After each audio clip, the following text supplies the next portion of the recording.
And I am back here with Cardinals on My Time, presented by Interstate 70 Sports Media, along with the Baseball Banter broadcast. I am Scott Plaza, and I gotta tell you, it's that time of the year we looked forward to as kids when school was winding down for the year and we were about to have a few weeks of freedom. With me today, though, I have a couple of grown adults who look forward to this time maybe more than their students do. Fellow bloggers, fathers, and teachers, Matt and Thomas are back on the show and are joining in to give the St. Louis Cardinals their first semester report card before we head on break for the holidays. Good to see you. Thanks for coming. This is Cardinals on My Time. I've been thinking about this, Mr. Hand. If I'm here and you're here, doesn't that make it our time? Now, before we get going, I'm going to take a second for a selfless plug and ask you to make sure that you like, follow, and subscribe to the channel. That's Interstate 70 Sports Media, Baseball Banter Broadcast, and my YouTube channel, as well as my other social medias. But what I'm also going to ask you to do is to please check out the video version of this episode. I've spent some time this week learning about splash screens, overlays, and just some basic editing techniques. So I would love it if you could jump on over there, take a look, and give me some feedback and suggestions for some future episodes. That would be awesome. Back to the show. All right, well, most of us at home may be counting down the days until your favorite holiday or until the new year. I know that the other two guys right here are anxiously awaiting the end of the semester. It's final exam season at school, so fellas, before we vibe check the Cardinals, let's check in with the teachers. How are you guys all feeling? You hanging in there, or what's going on?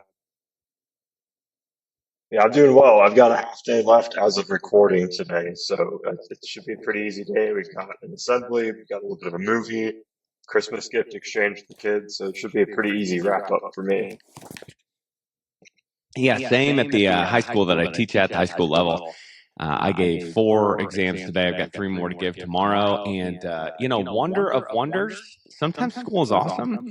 One of my classes was super sad that our class was over. It's a semester-long class. They demanded that we bring food. We had like a little sad moment. They were actually kind of sad to end it. So sometimes it's just awesome, Well, if I know anything about high school kids, food can get them to do quite a bit of things. Yeah, that's true. But not to rub it into you guys, I've been on paternity leave since Halloween, so unfortunately, I've missed out on a lot of the emails that I'm sure some of you guys are getting this week of how can I raise my grade even though I haven't been there or done any of the work all semester. So unfortunately, but fortunately, I've been at home spending time with the kids and missing out on that chaos. But speaking of grades, look at this transition. I want to stay on the idea of grades and talk about report cards because it's that time of the year for some of these students. So I wanted to see where we're at with the Cardinals at this point in time, and if you had to send a progress report home at the end of this semester, what would you tell them? So I want to first recap where we're at. Once again, the Cardinals finished, I hate to bring it up, 78 and 84 last season and missed the postseason for the 3rd consecutive season. Start of the offseason saw John Mozeliak hand the reins to Chaim Bloom, and Chaim was like, hey, it is actually time to see this rebuild like we heard about all of last year. But us skeptical fans were like, yeah, sure, we'll believe it when we see it. But Bloom went ahead and showed us. So he dealt Sonny Gray and $20 million to Boston for a rotation candidate in Richard Fitz and upside prospect Brandon Clark. And that made me think that these moves are just going to start moving. It looked like we had a lot of these trade targets and a lot of this conversation that things were going to be moving, but it's kind of hit that standstill until about late last week. St. Louis made some headlines that we were hoping to see. I know a lot of us had mentioned this pitcher specifically, but they signed Dustin May to a 1-year deal. The official reported deal was 1 year, $12 million, a mutual option for $20 million in 2027, or a $500,000 buyout. So it's looking like a 1 year, $12.5 million deal. That's the best major league signing that we have, but then there was the minor league additions of Scott Blewett and then Matt Pichard from the Rule 5 draft for the bullpen. So as things stand, every other off-mentioned trade candidate is still on the team, and there's been plenty of interest going around, but at this point it's just seemed like a lot of chatter.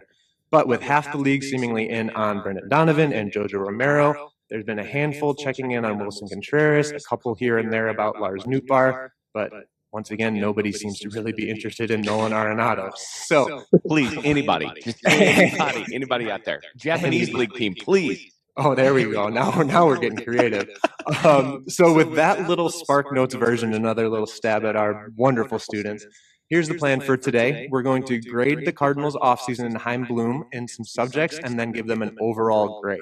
So the subjects I have in mind are the trade market. So how have they done on the trade market? Recruiting, as in their ability to sign free agents, convince them to come to St. Louis, and then public relations. So how the interviews are going with Ollie, with Chaim Bloom, and just how the national media has taken us. And then we're going to get into everybody's favorite, room for growth.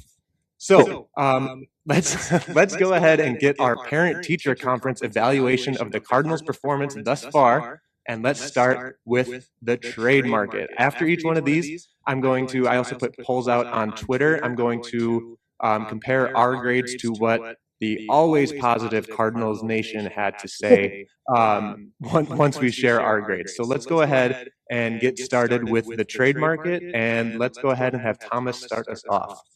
You said parent-teacher conferences, and I think you start with the good and then what they need to work on and then end with the good. That's right. Okay. The compliment sandwich. Yeah, there we go. I give him a C so far in the trade market. I know some things are out of Chaim Bloom's hands as far as what happens with the other second baseman on the trading market with Ketel Marte, Brandon Lau, either way. Whichever one it is. Yeah, all of them. So that's out of his hands. What happens with free agents at third base also matters a lot as far as Nolan Arenado's trade market. I'd give him a C at this point. I love the Sonny Gray trade. I love that they sent money with him for the extra prospects and better prospects as well. But I think like Jojo Romero could probably have been moved by now, especially with seeing all left-handed relievers being signed recently. I think he's just maybe missed a couple of trades up to this point or held out for a little bit more, which that's why I give him a C. Well, I know, Thomas, you were talking about paralysis by analysis. Yep. Do you think that's something that is actually, the reality is we're still in 2025. Yep. It's still not the new year, but I get it. So do you think the paralysis by analysis is actually happening, or it's just something that you're concerned about? A little bit concerned. I don't think it's truly happening. I've got no insight into the rooms. I don't know what the phone calls look like.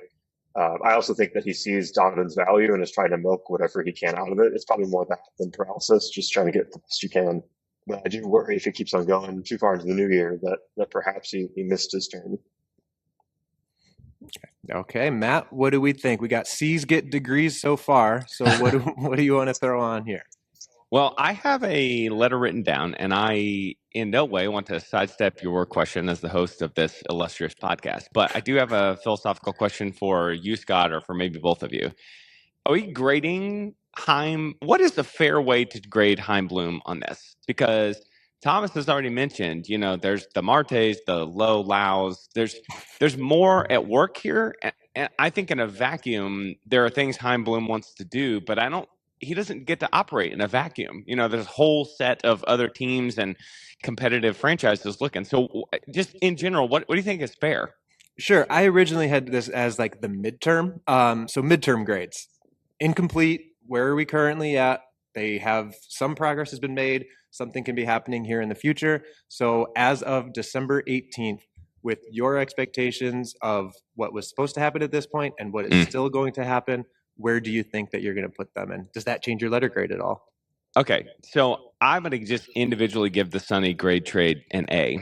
Okay. And this could be Richard Fitz, could be a mid-4 ERA guy the whole time he's here and not work out. And we may never see Heidner, Hare, Brandon Clark because of some injury issues and things like that. But I think the fact that, first of all, he got the DeWitts to pony up $20 million is kind of shocking. The last time I was on your podcast, I was on with the DeWallet inspector, and I just had to imagine that he was, just running circles around his house. I'm so excited that the DeWitts actually kicked in some money. So I think that's good. I think that's the direction that we need to go. I think as far as what I want to happen, I love Donnie, but I think it'd be good if we traded him. I would run through a wall for Willie, and Willie would break down a clubhouse wall, obviously. I think it would be good if we trade him. Arenado, seriously, if there's a Korean League team out there, and Jojo Romero. So I think it's time. I think it's time to flip the page on a lot of this stuff. I think that's also something Chaim Bloom thinks and believes, but I'm going to give him also a C on this because we just haven't seen these things happen. I do think it's fair to note, though, that they held off on announcing the Dustin May signing for a few days because they thought that a couple of these trades would happen. It ended up costing us potentially Matt Koperniak. So I think he's trying. I think it's there. I know he's having these conversations. I think he's trying to milk value smartly. But to me, this is an indictment of the baseball offseason. It is so slow, and it really loses fans, I think. Very interesting. A lot of good talking points in there for sure. The Sonny Gray, I would also give it an A in that situation. And I've been very clear saying, like, I don't care money. It's not mine. I don't care. People are getting paid it. Yeah. They deserve it, whatever. But the fact, like you mentioned, that they had to be convinced to throw just $20 million to say go away, I think that's big. So once the trade became official and we heard it was the $12.5 million, I used my high school business math, and it ended up being $20 million for Sonny Gray, 12.5 for Dustin May. So ended up being about $32.5 million for, I'm assuming, and I think everybody around the baseball world is assuming, just 1 year of May, 6 years of Richard Fitz, and an upside prospect in Brandon Clark. Like you said, are we ever going to see him? There's already been injury concerns. Who knows? But it's at least intriguing that they're doing something just a little bit different and continuing that pitching revamp. So I said they spent $32.5 million on these three pitchers. But the other math is that they also saved $7.5 million on Sonny Gray's contract and got 3 potential pitchers for it. So that being said, let's make this a clean sweep for the 3 on the podcast. And I also gave it a C for many of the same reasons that you guys have said so far. I like the return of the Sonny Gray trade, but I'm ready for some action. The Jojo Romero trade, I don't know if the lefties signing in free agency is going to speed up his market, or if people are like, okay, now we're good. And like Thomas, like you said, maybe they missed the boat on that JoJo trade. I mean, teams are going to always be hesitant to give up assets as far as prospects and players go when they could just give up money. But you would think that by now a lefty reliever would be sent. I agree on the Donnie train. 3, 4, 6 years ago, he needs to be a lifetime Cardinal. But at this point, I just don't want to say anything that makes it sound like I'm insulting to him. But his value to the Cardinals right now is going to be in what the return that they can get. He's a great clubhouse presence. He's a great leader. We saw him on the Deal in the Cards podcast live stream the other day, and just a great overall human being that they're definitely going to miss. But the value that they can get back is going to help this rebuild along. And Matt, just with you, if Willie goes, I go. That's okay. Hey, lifelong Cardinals fan. See you later. Yeah, go ahead and snip that. No, but I just think Contreras, number one, who else is going to play first base? You got Alec Burleson, yes, but with Herrera moving behind the plate, there's the DH spot still open. There's an outfield spot still open with Nootbaar. The first base is kind of scary. I know everyone's like, oh, you can just find a first baseman or tell somebody to learn how to do it. Where's the old Moneyball line? Tell them first base is easy. It's extremely difficult. So I think that Contreras can give you that bridge. I know they got the Jack Gurovich, but he's in single A. So I'm very happy with our home run leader of a whopping 20 to be back in this middle of the order next year. So we did C's all around, and then let's take a look at what Cardinals Twitter said. So again, I put these polls out the other day. If you don't follow the 3 of us on Twitter, make sure you check that out down there. But Cardinals Twitter, and 57.5% said a B. God, I think that's swayed. I don't know how you got the positive people on Twitter to follow you. But... Dude, seriously, that's I had that exact same thought, because I mean, I posted something that was not even in the least bit positive, and they're like, "Oh, unbelievable!" I'm like, "Okay, sorry, my apologies." But yeah, can I float an idea here. I think that we may be into a new Cardinals fandom. I think that Mozeliak being out and Bloom being in. I don't know how you guys feel about Bloom so far, but I essentially have just a Bloom tramp stamp on my lower back. And I'm willing to get off that, obviously. But so far, I have been so starved for us to be one of the smart franchises. And I finally feel like we're doing smart franchise things. And I know it is cliches I'll get out, and everybody can roll their eyes if they want to, the best fans in baseball thing. I think there's some knowledgeable truth to that, though. And so I really think if Cardinals fans can see what's happening, I think they'll go along with it. I think they have been incredibly discontent with Mo. I mean, to your point, Scott, I think Mo cost us Donnie. Donnie's a wonderful baseball player and should be a Cardinal, but it's where our franchise is. And so that's what's cost us everything. He's gone. I think they're turning a new leaf. I really do. Matt, do you think it's the patience that we have exhibited as fans? But that's a great talking point. Like, Thomas, do you think that this offseason grade so far, this B, is just skewed by that it's just somebody else besides Mo making decisions? I think that could be carrying some weight. We definitely had Mo fatigue those last 2, 3, 4 years, at least, if not more for some fans. So just the fact that it's a different guy making these decisions, making the calls, being out in the public face, I think that that alone carries some weight for how Chaim Bloom will be graded this offseason.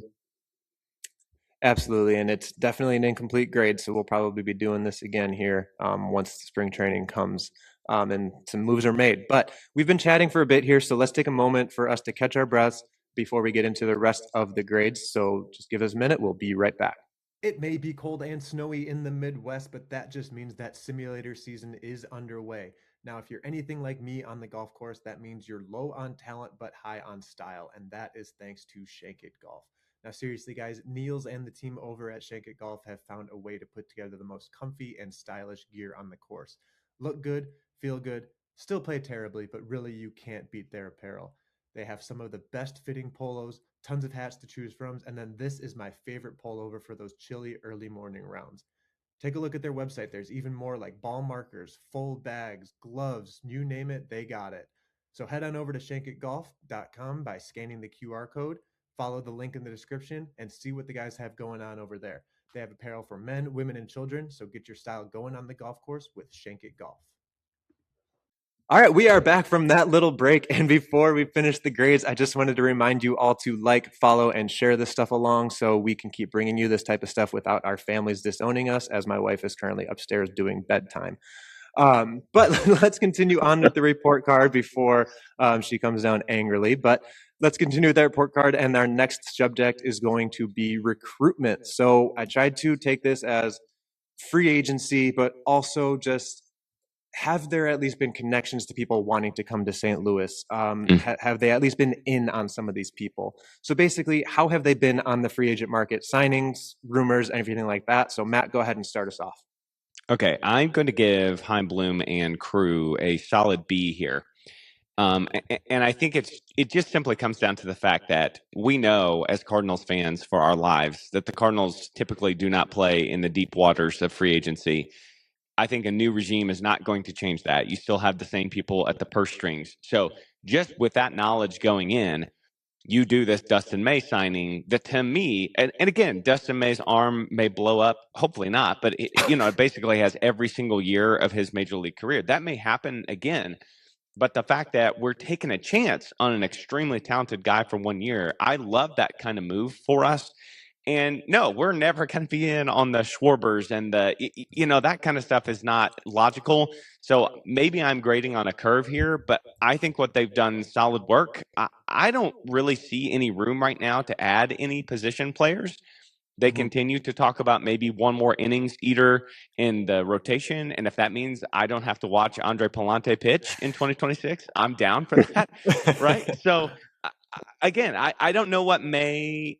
I mean, the upside of Dustin May, though, is like he puts it all back together. He's got the weight back on because of the esophagus injury, and he explodes back onto the scene, and we stumble into something awesome. So, you know what? I talked myself into a B plus. I'm going B plus for the free agency so far. All right. So that brings it up to what, a 3.85 instead of a 3.0 GPA or that something? high school business math is taking you far today. I love it. All right. So a B plus for Matt. And then let's go ahead and Thomas, how would you grade how they performed on the free agent market to this point? I'll give it a B primarily because I was expecting very little out of the free agent market this offseason. Our roster already had some clogs in it that we weren't going to fill via free agency. We had no need to. So without any trades so far at the moment, besides sending grade, I'm perfectly happy with the free agent market. I think the rumors are still out there. Matt mentioned us being in for another pitcher at least. I could definitely see Chaim Bloom finding a right-handed hitting outfielder. Rob Refsnyder is a guy who's been mentioned. I think that he'd be a great addition. He's been mentioned with other teams as well, so we'd be competing a little bit. And I think one more solid lefty reliever as well would be the icing on the cake for an A offseason as far as free agency goes. But so far, I'd give it a B as well. Okay, interesting. So We got a B plus from Matt, a B from Thomas, and I guess I am Mr. Optimism. I am giving it a nice solid A at this point. Really? We got to be different here. We can't all be the same. This is good. This is good. Yeah, this is good. It breeds conversation. So my A comes from part of the stuff that Thomas was saying, like who are they going to sign for where? The lineup is pretty much set. Like if opening day were today, you would still have Brendan Donovan in there. You'd still have everybody else in there. So there's really no spot for somebody to go. They brought back Joel Pozo to be that right-handed bench bat, even though he's on that split minor league deal or things like that. But as of this moment, there's really nothing more for them to do. So if it was the trade market, then like if I was bumping that trade market up from a C to a B because something else would happen, and then this was the same amount of deals that we've seen, then we would drop that from an A. But as far as my expectations go, the openings that are currently open at this point, I think they've done a great job filling it with Dustin May. And I've been pretty vocal on Viva Alberto's about a potential 6-man rotation or what this actually means for somebody like Andre Palante. And I just want to shout out Huey RVA over on Viva Alberto's, because every time I make a post, he just comments ABP, anybody but Palante in the rotation. So it sounds like there's plenty of Palante fatigue as of this moment. Let's do a quick little side spin here. Give me your starting 5. So I think they're going to stay with starting 5. I'm going to say that Palante moves to the bullpen and that Richard Fitz is going to be the 5th or 4th starter, depending on what they do with Kyle Leahy. I think that Fitz was an actual target for Bloom. So I think that they're going to want him to prove his value at the major league level. And I think he's only not started in like 1 game in his professional career. So I'm going, what is that? May, Libby, McGreevy, Liberator, and then Richard Fitz is going to be my. Oh, I said Liberator twice, didn't I? Leahy, and then Richard Fitz for my starting 5. Thomas, what do you got for your starting 5? Can I throw in names that aren't even on the team yet, or are we staying like on the roster? Hey, right now, at this point in time. Okay, it'd be the same as yours. I think I'd throw Ponte in the bullpen as well. But I do like that 6-man rotation idea, especially with how many young pitchers we've got, just to keep the wear and tear down. Is this my rotation or is this Chaim Bloom's rotation? You are in charge, sir. Oh, baby. Okay, then we're going of current players to stay with Thomas. Yeah, I just got a guy in Memphis I'm going to bring up. So I think it's time to see it. So May, Libby, McGreevy reluctantly. I think Fitz is in there for sure. And I think it's okay. So Leahy's incredibly important in the bullpen. I think it weakens the bullpen to take him out of it. What if I leave him in there and we just see what Quinn Matthews has? This team is not going anywhere. He is going to be injured at some point because all pitchers are. I realize he's got some walk issues, but let's see if they can mold him at the major league level. And let's stop spending all of our bullets in the minor leagues all the time, like the Tinkinses, the Tekoa Robies. I just would like to see a little more aggressiveness with that. Wow, man. I think you've been following me on Viva Alberto's, because I pretty much said, like, stop wasting minor league bullets. Like, Tink Hence, if someone is close bullpen in a year like this, then bring them up. Yep. If they're gonna walk 3 guys an inning, I'd rather them walk 3 guys an inning and earn a major league salary than we're just going to constantly wonder then the what if. So I can get behind that.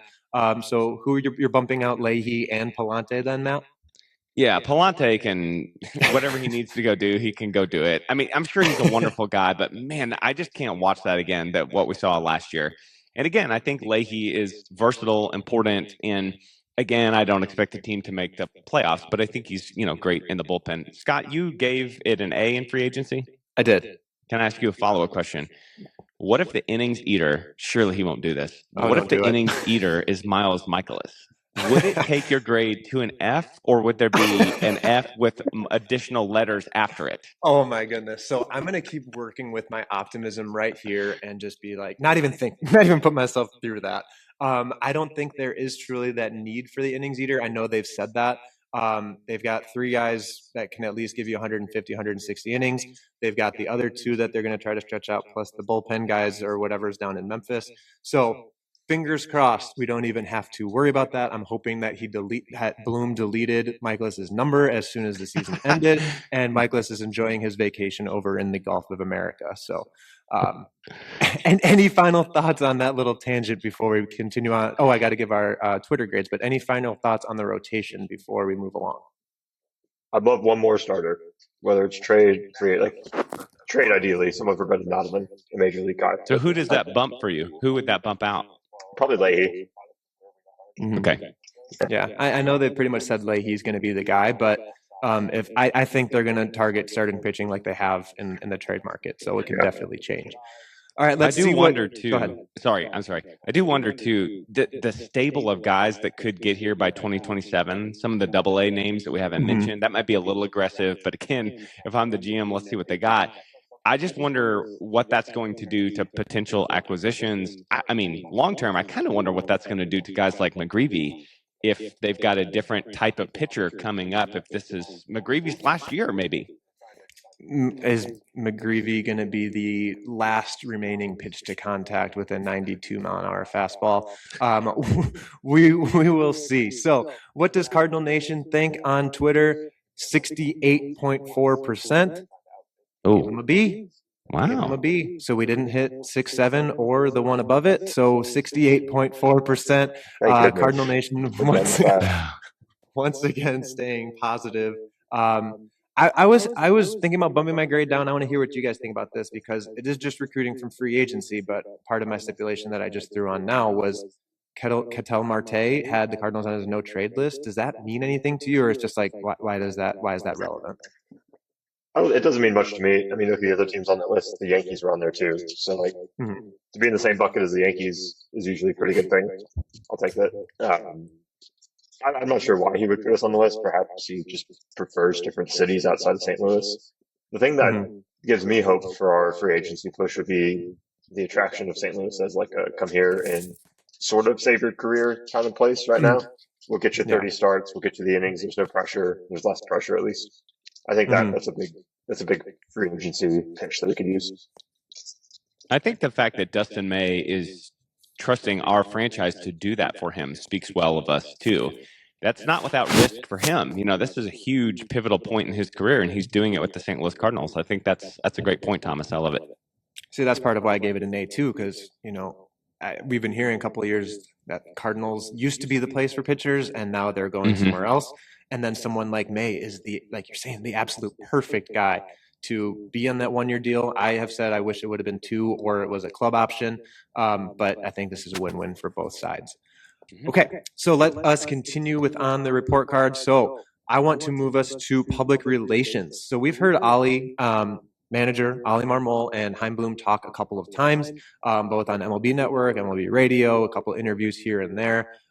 So Thomas, what did you think so far from either of the guys that we've heard in the past couple of weeks? So Ollie, Bloom, national radio, local radio, writings, or anything like that?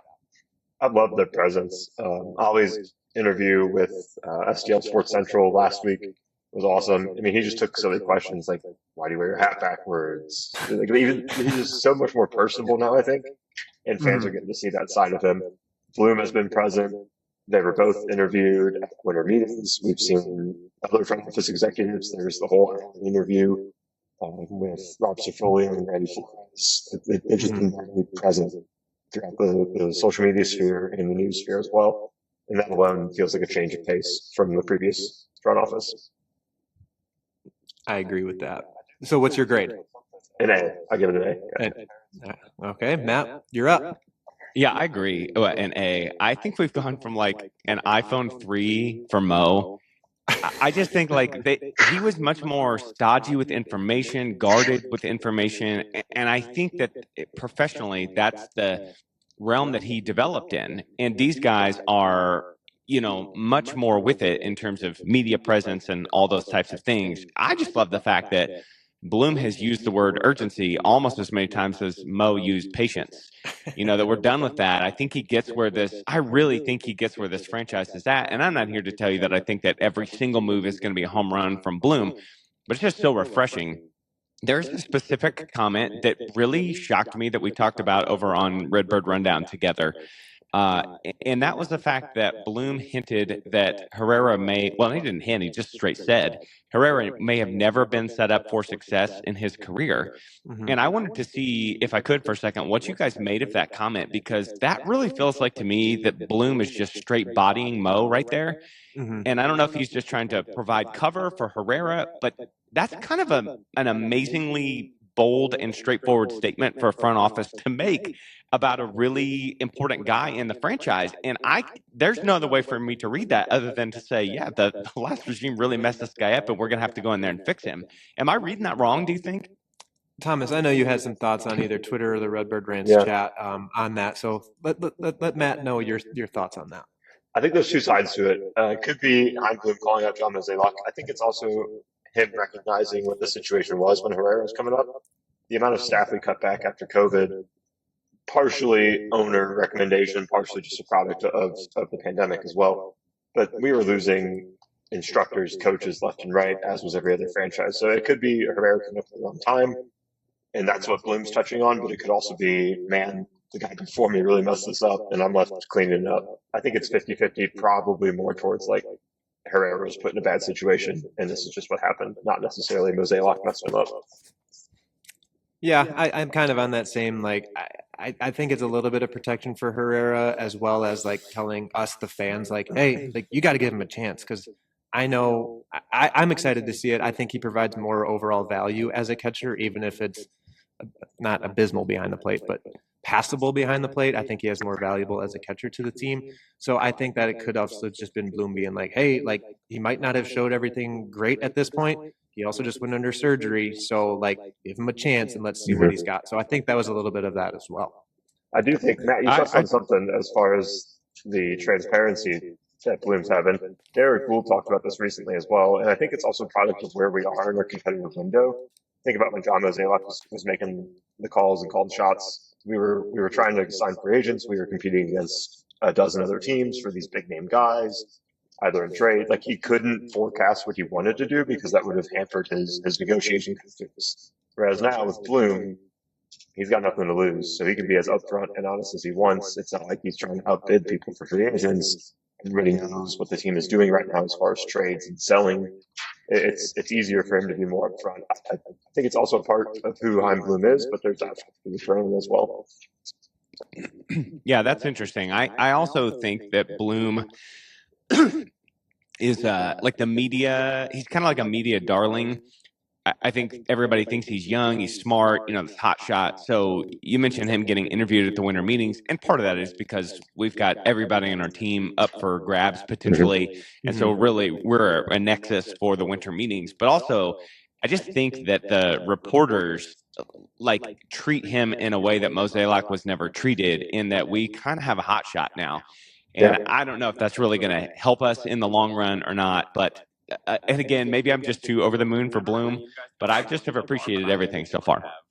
Yeah, and I wonder if like opposing fan bases know as much about like their owners and decision makers as it feels like we knew like about Mo and like how involved in stuff he was. Like, does everybody know their owner, GM, Pobo by first and last name and like stuff like that, or is that just something that we've been kind of accustomed to because of Best Fans in Baseball, we're plugged in, or just the fact that he's been there for so long. So let me give my grade here. Again, we're talking about public relations.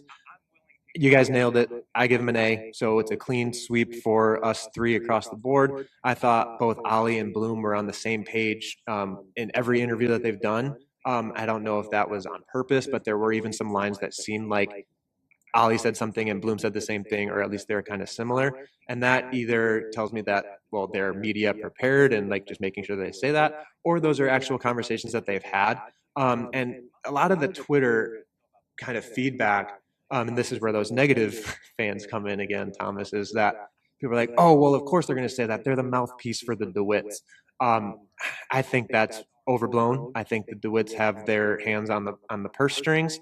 But beyond that, like we heard Ollie saying, like, I write the lineup. I don't know why you guys would think that the front office is telling me what to do. I don't want to hear this mouthpiece for the DeWitts anymore. It seems like they hire their guys and then they let them do what they want to do on the field. So I think they both have a little bit too much pride to be yes men. Bloom went into Boston, and I think he was a little bit of like, hey, you got to do this. And, he's a young up and coming person at that point. Now he's got those years of experience. He has that track record to where if I was DeWitt, which my pocketbook wish I was, but maybe everything else, maybe not so much. But I'd be like, hey, come on in, do your thing, show me what you got. Because really, I don't think there's really any pressure in this besides making sure that the trades do happen. So, anything else before we wrap up with the Twitter grade for the PR? I can't wait to see what the people say. Okay. This was our closest so far. So we had a 43.5% and a 39.7% between A and B. Any ideas which way we're leaning? I'm actually looking at it online, so I'm gonna. Oh, come on. Okay, I'm not. So I'll go. You know what? I'm gonna flip what I think in my head. I'm gonna go B. Got the plurality, and A came in second. Okay, we went A, 43.5%. Okay, so good A for the straight.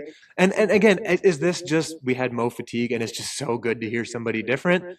Potentially, but it's also been quality that we've been hearing. So I think it's a very positive overall situation from this offseason so far.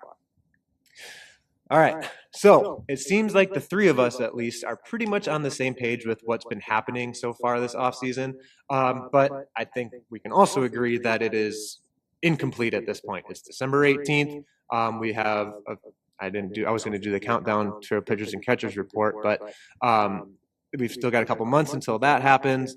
We got the holidays and New Year's coming first, so I think we just got to pump the brakes and again worry about that. So again, it is incomplete, but let's finish up. We talked about this compliment sandwich. So we've already given him the compliment. And now I personally teach year-long courses. Matt, I know you said you teach semester-long courses, but I'm going to see my students when I come back in January. And let me tell you, I need to see some adjustments being made from when I left in October in order to finish the school year on a high note. So we did all the good, all the positives, all the A's and B's, and a C mixed in every so often. But yeah, C's get degrees. But we are going to get into the see me line of the report card. So, Matt, what are you saying to the Cardinals as they head into the second half of the year? Well, off season, I guess. Sure.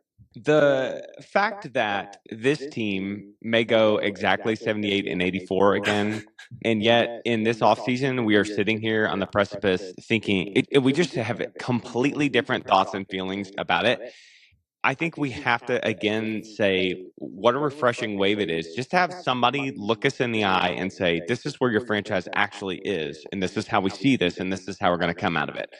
That being said, if they don't make these deals, if Arenado continues to be on the team, if Bloom says all of this about urgency and all of this about what we're going to do and all of this about, the long-term decisions for the roster and seeing some of the young guys, and we come into St. Louis with Willie I love Willie, but Willie at first base and Nolan Arenado at third base and 27-year-old Brendan, that's going to be an issue for the fans. And I think it will take a lot of this goodwill, this honeymoon period, so to speak, and it really flip this on its head. And that's not a super inventive answer, but I don't think this offseason has to be very inventive. It's very, very obvious and straightforward what we need to do. We need to clear the decks, and we need to really get this started over. And so if he doesn't accomplish that, there's going to be some discontent within the fan base, I think.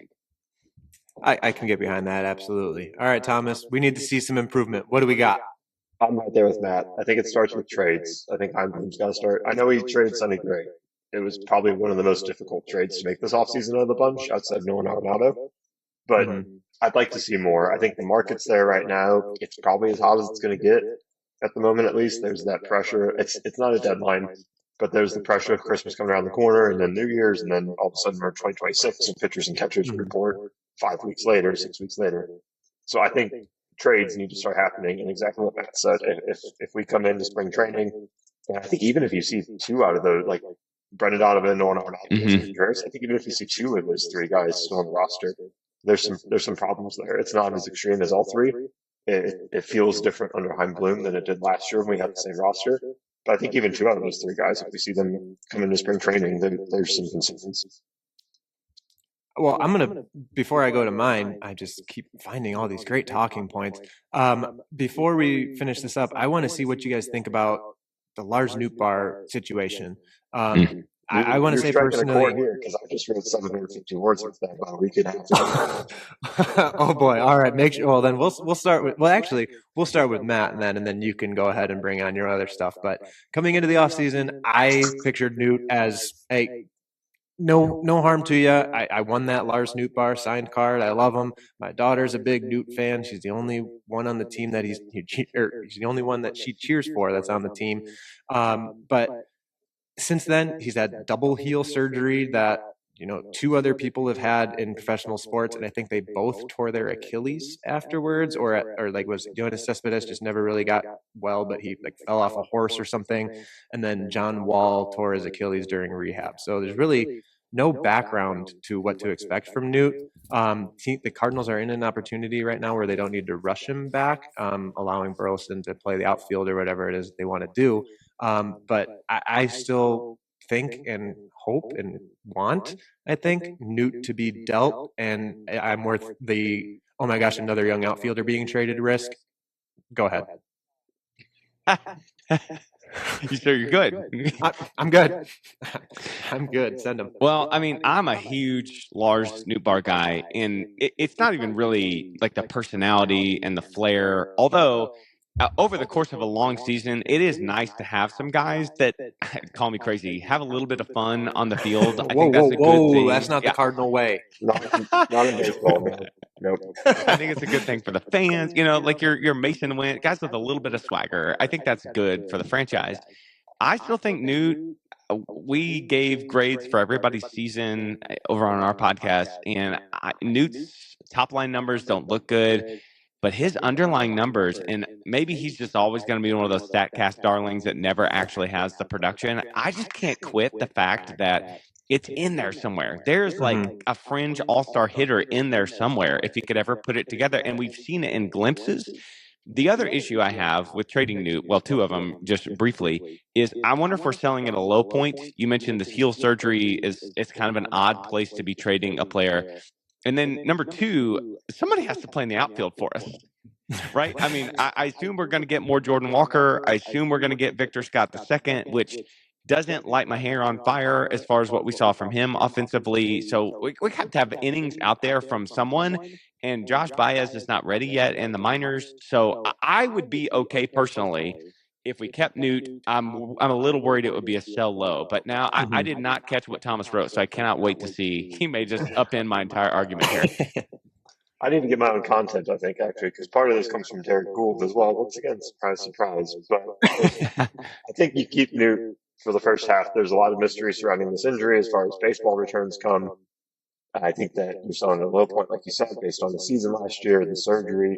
I think you got to hold on to him for 4 months, see what he does in the first half of the season. I could really see his value at the trade deadline being much greater than it is right now, especially if he could have stayed on the OPS, 330, 340, 350 on base percentage, something from there. And he's moving around a lot better, even some time in center field. I could see him playing in center field a little bit, especially if Victor Scott II stalls out at the beginning of the year. I could really see his trade value being one of the best outfielders moved at the deadline, assuming he has a strong first half. So I'd rather hold on to him. Like you said, we need some outfield innings. He has that fun factor to him. There's a little bit of international stardom. I think it's faded since the last World Baseball Classic, but there's still some of that there too. I think he could be a very attractive trade piece come deadline. Eat it, Scott. Eat it. Hey, and that's fair. And I've always said, and I will continue to say, if I give a negative review or have poor expectations on somebody and then they go off for my team, the St. Louis Cardinals, I am so happy to be wrong. So Sure. if Lars Nootbaar comes back healthy, well, number one, that's a big question mark because It is. He's been healthy, I think, 0 times. 135 games last year, I think, and he was probably hurt for another 30 of them that he actually played. But and this is where I just tangent again. This puts me on the Nolan Gorman train. It's like, okay, he's as low, the value's as low as it's going to get. Sure, go ahead and hold on to him. Worst case scenario, you get the same thing that you would have got on December 18th anyway. So if they hold on to him, I'm totally fine with it. I don't anticipate him starting the season with the 26-man roster, just with them saying like we're not pushing it, there's no timeline, and I think that's the best way to go about it. So part of it is I just don't think he's going to be on the team at the start of the year anyway, whether that's trade or on the injured list. I think that's where we're going to kind of settle in for Newt as far as like February, March goes. All right, so that was just a long way of me delaying until I got to my what do we need to do for the rest of the offseason. Yeah, let's hear it. So basically mine was just don't overthink it. It goes back to what we kind of talked at the beginning. Like everybody around baseball and everybody that, whether it's expert, fan, whoever, knows that these 3 or 4 trade pieces, like it's best that they're traded. And maybe that's part of the reason that they haven't been yet, is because the return isn't what they're looking for. But I also don't think that they need to try to outsmart the market. We had plenty of that for the past however long, like, oh, we're going to wait. And then we see Dylan Carlson and Tyler O'Neill for as we keep going for that. You're right. I'm just saying, hey, don't overthink it. I'm also not saying make a move just to make a move and make Scott Plaza happy. I just think, like Thomas said, Matt, you said it too, like it's clear that this stuff needs to happen, and probably at least one thing should have happened at this point. So my thing at the start of second semester is let's see something happen. Show me that you've heard the feedback, show me that you've evaluated yourself, and show me that you can make that change.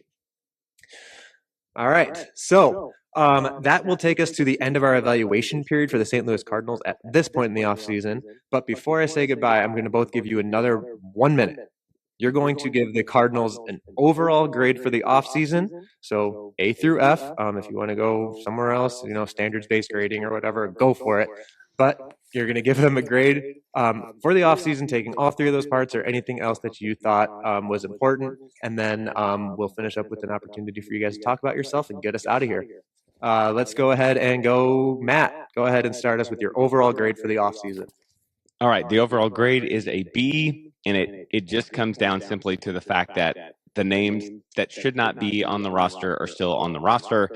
And I realize that there are all kinds of machinations all over the place, and I don't think that Bloom is sitting on. I think he's working diligently to try to get the best deals that he possibly can, and that there are forces larger than simply what the Cardinals want in Major League Baseball. But until some of those names are moved, I think you just have to stay in the B range with the knowledge that, like happens with students sometimes in a semester, you'll start off with a couple duds for grades, but then by the end, you've shown a lot of growth and you've learned and you're really humming.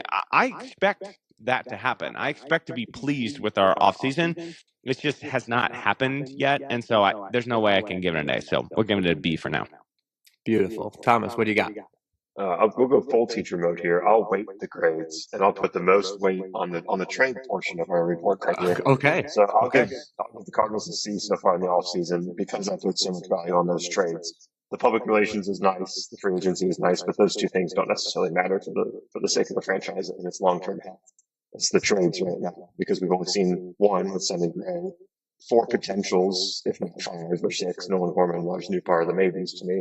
I think because we've seen so little action in the trades, that's why I'd give them a C instead of a B. But like Matt said, there's forces working against them as far as other free agents and other trade candidates. But I think a C for right now, potentially to grow to a B or an A, depending on who has moved and what the returns are for those guys. I like that point. Like the weighting the grade, like the biggest thing that we heard this offseason was the trades that need to happen. So that makes a lot of sense. And that's going to kind of make me lead. I was a solid B. I was going to say the same type of things. Like they've done what they needed to do to a point. They've made us. I'm going to call Dustin May a splash in free agency just because it's different. And I was very surprised looking at the comments of the official trade. I know we didn't see him a lot last year, but it was like Dodgers and Red Sox fans that were like, oh, wow, he shouldn't be worth $5 million. I can't believe you guys are excited about $12.5 million. And I was just, again, maybe it's just, again, something different, something new, but I am very happy with that. So I'm going to go from a solid B. I'm not going to go to a B minus. I'm going to go to an 82.75% and keep them at that B, but just know that if they screw something up, there's the potential to see that go down a little bit more. So we got a B, and we got a C, and then Cardinals Twitter. Once again, the positivity is just an I'm telling you. astounding I'm change telling of you. pace. I need to find a follower who these people are, but I don't get them on my face. Well, I could name some people, but we want to keep them out of it. But anyway, Cardinals Twitter, a 56.7%. Once again, a solid B for the overall performance this offseason. So overall grades from Cardinals Nation, trade market B, recruiting B, public relations A, overall B. So maybe we can pull these up in April, May, when they are 7 games under 500, and we can just go back to these positive vibes that we had here in the dark days of December. But I was very intrigued to see that my Cardinals Twitter seems to be at least going in a different direction here. So before we finish this stuff up, we've been talking this whole time. Maybe people have seen you guys, maybe they have not. So when we finish this up, I want to give you guys an opportunity to plug yourselves, and then we will say goodbye. So Matt, go ahead and let us know where we can find you and what else you got going on. Great. Well, first of all, Scott, thanks for having me on again. Thomas, it was great to meet you. Fun to chat with you guys. We are Redbird Rundown podcast. My brothers and I from various corners of the United States get together and talk all things Cardinals. So you can find us on Apple, Spotify, YouTube, Redbird Rundown 2 on Twitter. We'll be out there. We pumped out an episode every week, and we'll continue to do so all through the off season. They drop on Sunday nights at 5:30, so you can set your watch to it. All right, and for those that hate me and my ability to do this, it is completely Matt's fault. Matt was my first ever podcast. So I want to pass the blame and the thanks to Matt for opening up that door. And for those of you that dislike it, make sure you send him something in the DMs. All right, Thomas, where can we find you? I'm on Twitter, Thomas Gauvain. You can see mine. It's just fun spelling, so make sure you check out. It's Gauvain. I'm on Twitter. I write for Redbird Rants as well, so you can find my profile there. I'd love to appear more with Scott. This is a great opportunity for us to talk Cardinals baseball in the off season, and then Locked on Cardinals. I'll come on about once a week or so as well over there. JV Haffman. All right, very nice. Well, I want to thank you both for taking some time out during this hectic time of year. We got 12, 16 hours at this point. We can check back in, see where you guys are at. Probably the vibe's going to be a little bit different. But I want to sign off for us all, and I hope you, the two of you, and then all of our listeners have a phenomenal end of the year, a great holiday season as we head into 2026. For Matt and Thomas, I am Scott Plaza. Thanks for hanging, and this was Cardinals on My Time.